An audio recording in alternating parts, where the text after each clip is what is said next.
Salut mon petit gars, comment ça va? On se retrouve sur la suite de Axiom Verge. Axiom Verge 2 qui est sorti il n'y a pas longtemps du tout. Ça devait être en 2020... 2021 2021 ou 2022. Et donc encore une fois c'est de nouveau fait par le même gars qui a fait le premier. Je crois que cette fois il n'est pas tout seul, il a quand même pris de l'aide pour les musiques ou des trucs comme ça. Mais bref. Alors globalement, d'après ce que j'ai pu lire dans les critiques, ce jeu est moins apprécié que le premier. Parce que le premier, vous avez vu, je vous avais fait une vidéo il y a 2 jours maintenant. Dans le 2, tu avais littéralement un canon.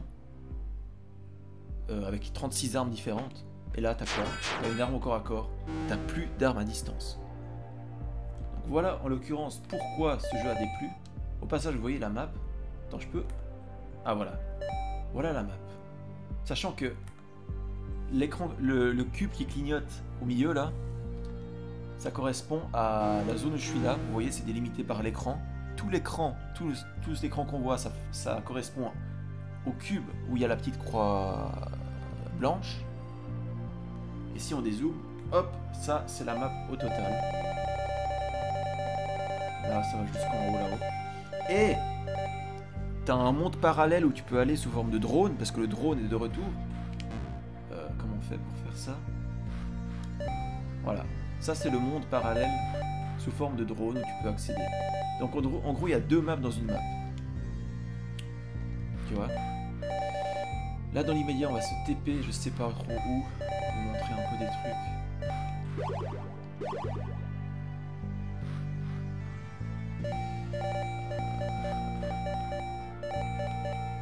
Par exemple, ici, ouais. Tu peux te TP, ça c'est à partir d'une certaine partie du jeu. Mais globalement, je te disais, ce jeu globalement est moins apprécié que le premier parce que bah, il n'y a plus d'armes à distance, t'as plus de fusil. Les armes à distance, voilà, tu vois, t'as... C'est un boomerang, mais ça tu l'as très tard dans le jeu et surtout, ça fait pas de dégâts. Surtout ça. L'histoire n'a pas grand chose à voir avec le 1. Enfin oui, un petit peu, mais même pas en fait. Tu peux te transformer en drone, toujours. Ça, encore une fois, c'est à partir d'un certain moment du jeu. Par contre, en drone, alors là, tu as beaucoup plus de possibilités que dans le 1. Déjà, de base, tu peux voler. Enfin, voler, c'est plutôt un vol plané, tu vois. Tu vas aller en ligne droite, ça te permet de te déplacer en ligne droite comme ça, surtout. Surtout ça. Et surtout, tu as un grappin. Je sais pas si là, je peux l'utiliser. Oui, sur la caisse, peut-être. Voilà, tu as un grappin qui te permet de te propulser.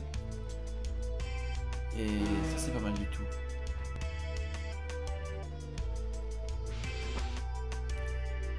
Encore une fois, la DA est très spéciale. On est toujours sur des espèces d'ennemis robotiques bizarres. Mais... ouais. Voilà, ça, les portails que vous voyez là, c'est les portails qui nous permettent d'accéder dans le monde... Dans le monde... Je sais plus comment ça s'appelle. Oui, ils appellent ça la brèche. Mais c'est la brèche informatique, en gros. Tu rentres là-dedans en drone. Et là, tu es dans le monde des pixels. Bienvenue dans le monde des pixels. Avec une musique horrible. Tout le temps. Donc, peu importe l'environnement où tu seras, la musique sera horrible, mais d'une façon différente. Voilà. Un exemple de musique horrible. Hop. Par contre, en drone, comme je te disais, tu as tellement de mobilité que ça rend ces séquences assez faciles. Enfin, assez faciles. Assez... Tu vas pas être décontenancé dans ces séquences parce que t'as limite plus de mobilité en drone qu'en forme humaine, tu vois.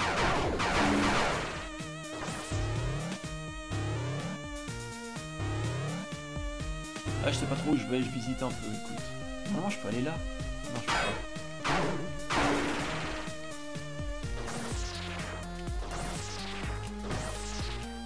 Regarde cette mobilité, quoi. Tu peux grappiner à chaque coin de bloc, tu peux grappiner.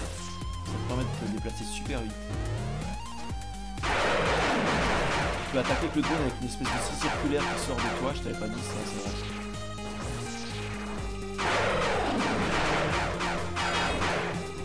La DA reste très particulière. Hein.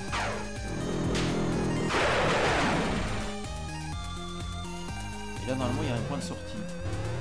Voilà, un point de sortie pour retourner dans le monde.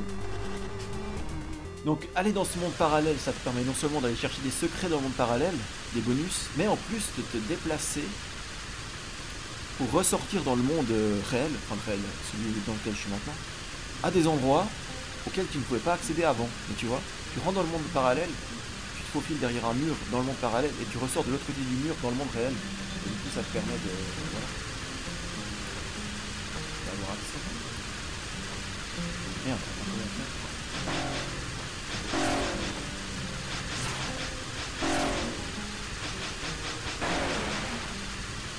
Tu vois, je suis à la fin du jeu, je suis avec les améliorations maximum, malgré tout, il me faut 4 coups pour buter un de ces petits robots de merde que tu croises depuis le début. Donc, ah oui, j'ai ça. Moi j'ai pris la hache parce que la hache frappe moins vite, mais fait des plus lourds dégâts, t'as plusieurs armes évidemment. Voilà, t'as par exemple.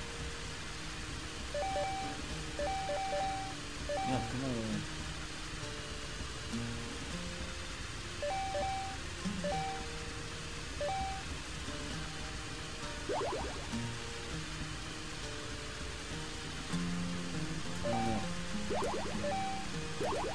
Voilà. Là j'ai une hache en bronze. Attaquer, tu peux taper en haut et tout. Qu'est-ce que j'ai sinon? J'ai ça. Voilà, ça c'est la dague du voleur. Vraiment tu frappes super vite, tu fais peu de dégâts mais ça frappe super vite. T'as le choix. Et sinon... Bah, la hache. La hache ça frappe que comme ça dans cette direction, mais ça fait des gros dégâts. Puis voilà. Globalement la progression du jeu c'est la même que dans le premier, donc tu progresses, les endroits où tu peux pas passer, tu envoies ton drone, tu passes comme ça. Le scénario, encore une fois c'est très cryptique et tu y comprends pas grand chose, mais... Ah oui, t'as un système pour faire bugger les trucs, attends, c'est quoi déjà? C'est ça. Ça c'est pour pirater. T'appuies sur ça, là par exemple t'as des petits oiseaux là, je peux pirater, qu'est-ce que je peux faire? La cible se précipite et attaque les ennemis de l'utilisateur. Voilà, là je les ai piratés, parce qu'apparemment tout est robotique dans ce monde. Et du coup ils vont attaquer s'ils voient des ennemis. Et comme maintenant j'ai changé d'écran, ça marche plus. Là il y a un gros robot méchant, le pirate, qu'est-ce que je fais? Je peux le ralentir.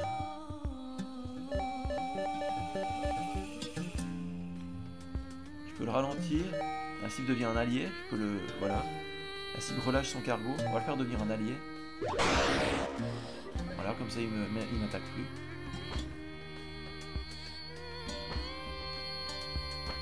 Ah oui, puis tu peux escalader des murs, j'avais oublié ça. Un peu comme dans Breath of the Wild, je pense que ça les a pas mal inspirés à mon avis. Hop, tu peux escalader toutes les surfaces. Lui, on va commencer à...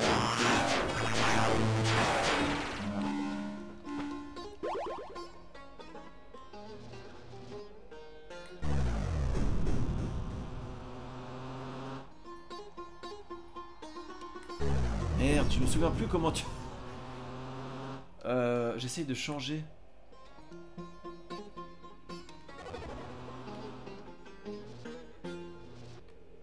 Voilà, c'est ça que je cherchais. Ça c'est pour te remettre des PV.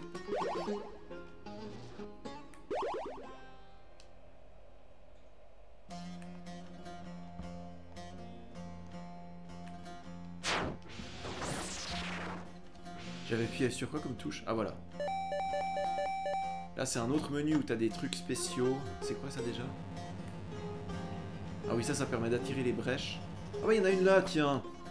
Ça permet d'attirer les portails vers toi. Sauf que là, j'avais même pas vu qu'il y en avait un à côté de moi.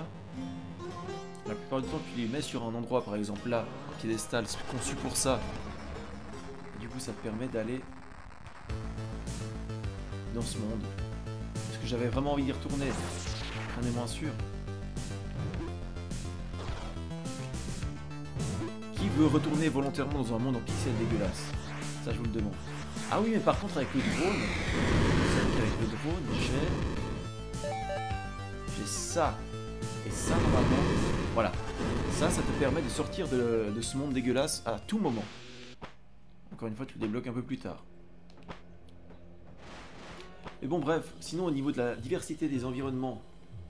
Mais putain, mais je veux juste la map, c'est une blague. Ah, voilà.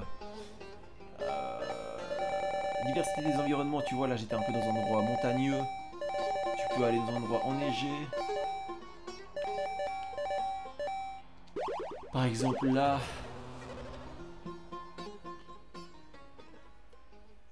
Et voilà. Le jeu est sympa à parcourir. Globalement, retenez ça, le jeu est sympa à parcourir. Mais ça casse rien. Encore une fois, les power-ups sont... Ça n'a aucun sens, enfin pas aucun sens, mais genre, tu peux pas t'attendre à ça, il n'y a aucune logique. Genre t'as un ennemi, tu te dis je vais pouvoir le taper plus fort, et ben non, en fait tu vas pouvoir faire ça, le pirater, et ainsi le... Voilà, celui-là je peux le pirater, je peux le ralentir ou faire en sorte qu'il devienne un allié. Je peux le faire devenir un allié, voilà. Ou sinon tu peux le taper comme ça, et le tuer. Et lui on peut faire quoi avec?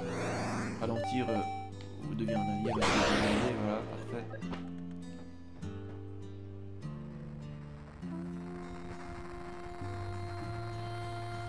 Voilà, par exemple.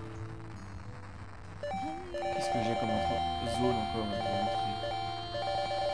Oui, tu auras tout un passage sous l'eau. Tout un passage sous l'eau qui au début est bien relou parce qu'au début... Ah oui, bah d'ailleurs vous avez entendu la musique, alors la musique, la bande son. Moi j'ai vraiment tout le long eu l'impression que le mec a fait son jeu tout seul. Et il a appelé sa meuf à côté, il a dit hé, tu veux pas faire des cris dans le micro? Et puis je mets ça par-dessus la musique. Elle a dit ouais ok. Puis il a collé ça sur la bande son, mais vraiment. Mais ça passe bien, ça fait un peu chant mystique et tout.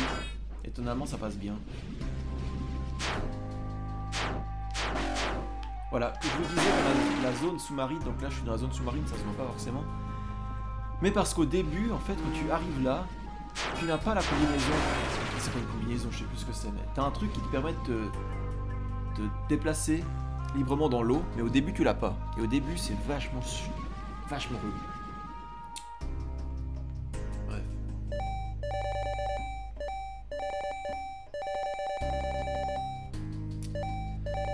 Bref. Bref.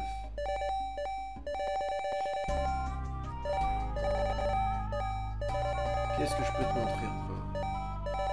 Oui, t'as une zone un peu dans la jungle qui est sympa. Enfin, dans la jungle. Pseudo-jungle, mais...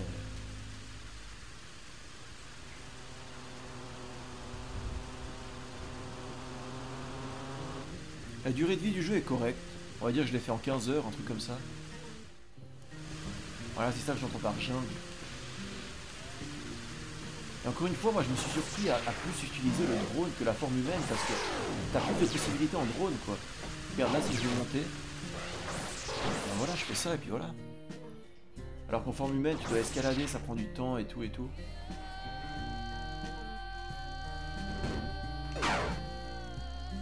Puis voilà, juste tu peux planer quoi.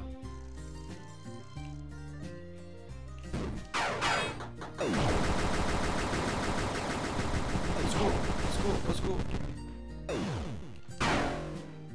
Aïe. Et voilà.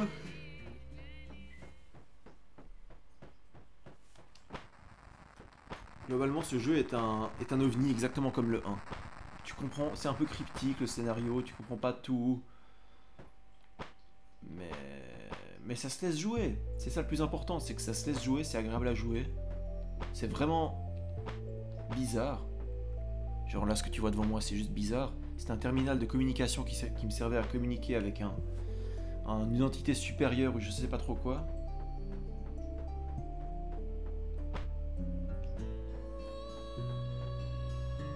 Voilà encore une fois, elle a demandé à sa meuf de chanter dans le micro.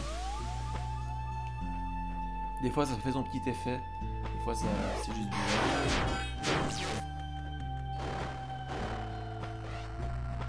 Voilà, là, on voit un autre système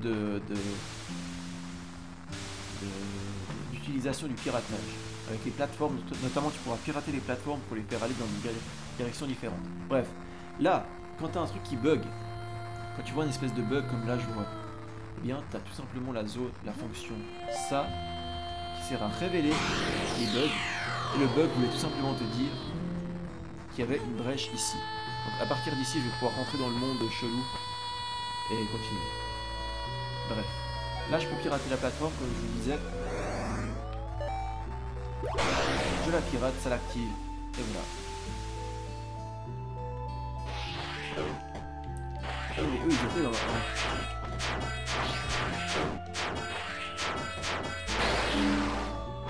Ces ennemis-là étaient... Incroyable. Attends. On peut faire s'accrocher, drone, voler, hop. Ok. Plusieurs combinaisons possibles.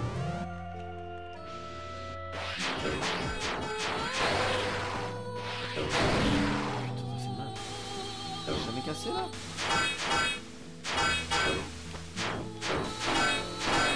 Attends, normalement je casse avec ça.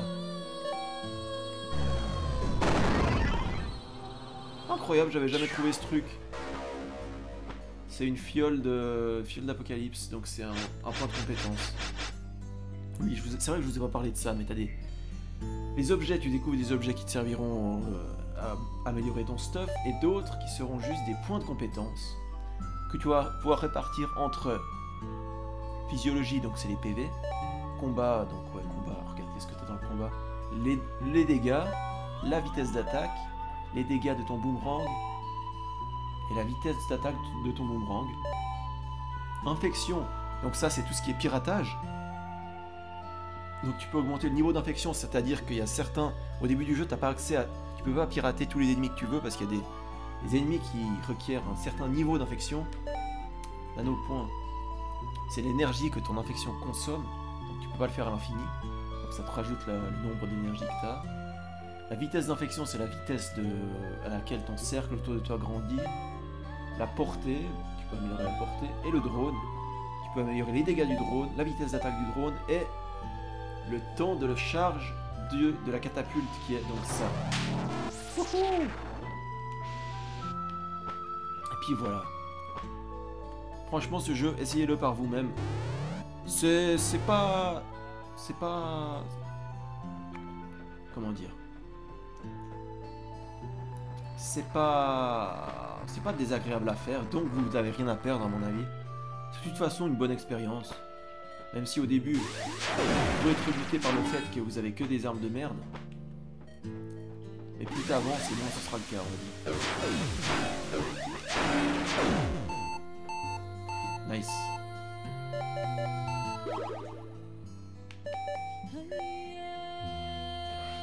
Ah, évidemment, l'explosion que j'ai fait avant, tu peux l'utiliser partout, comme ici, tu vois.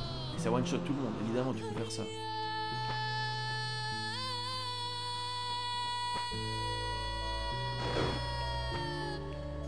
Putain, sa copine, elle se lâche sur les champs, là.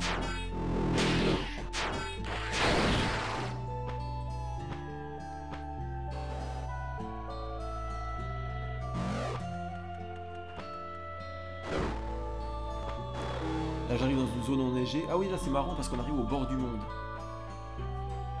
Là c'est la fin de la map. Regardez. Tu peux marcher sous l'eau à partir d'un certain point dans le jeu. Là t'arrives sous l'eau. Et en gros, tu pourrais continuer par là-bas, mais le jeu te dit... Ah non, le jeu te dit rien. Mais la première fois que t'arrives là et tu veux aller là-bas, et le jeu te dit... L'océan s'étend sur des kilomètres et des kilomètres. Tu pourrais aller là-bas jusqu'à remonter sur la terre d'en face. Ça prendrait des années. Mais pourquoi finalement? Et du coup tu retournes en arrière. Ça c'était assez bien trouvé pour le coup. Ah oui, normalement il y a des... Attends, il y a des cheat codes à des endroits. Il faut que je les retrouve. Est-ce que il y en a un là normalement? Voilà, là. Ça, j'ai pris du temps à le découvrir. Je crois que c'est optionnel dans le jeu, il me semble. Et quand tu as le symbole d'un œil là, il faut faire ton œil à toi, qui est ça. Voilà. Et là, tu vois des flèches. Tu vois? Là, tu vois des flèches. Et ces flèches, tout simplement, c'est un cheat code à rentrer pour débloquer un truc dans la zone. Tu vois? Voilà, je peux le faire en vrai. Attends. Gauche, droite, droite, droite. Attends. Gauche, droite. Gauche, droite, oh, oh, oh. C'est ça, vraiment? Voilà. gauche, droite. Oh, oh, oh. Non? Bon, je l'ai fait. Avec un peu de chance, ça a déverrouillé un truc. Peut-être que ça l'a pas déverrouillé parce que je l'ai déjà fait. Je sais pas. Mais bref, ça c'est bon à savoir. Bref, voilà, j'ai pas grand chose à rajouter. Inventaire. Notes. Oui, tu vas récolter toute une panoplie de notes qui sera juste en fait du lore. C'est du lore du jeu à lire et tout ça, bref. Au niveau des pouvoirs que tu récupères, ça c'est toutes les améliorations. Ah, ça c'est quoi déjà? Une boussole.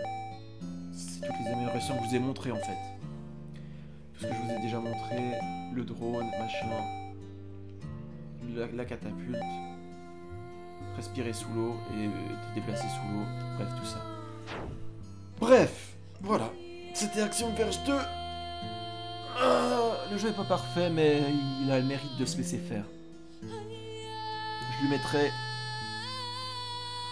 14, entre 14 et 15 sur 20. Un truc comme ça. Bref. Je vais vous laisser là-dessus. Je vous dis salut, c'était Julien. Ciao, ciao. Et à la prochaine. Et à plus.